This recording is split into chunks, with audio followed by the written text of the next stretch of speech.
நாளை பொழுது உந்தன் நல்ல பொழுதாகும் என்று நம்பிக்கை கொள்வாயடா, இறைவன் நம்பிக்கை தருவானடா.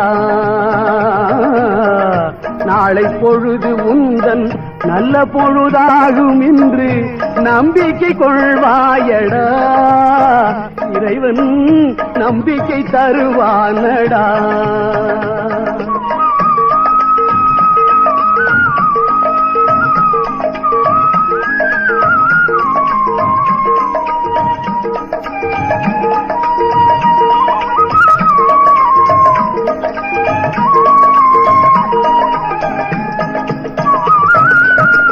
பசி என்று வந்தவர்க்கு புசி என்று தந்தவரை பரமனும் பணிவானடா,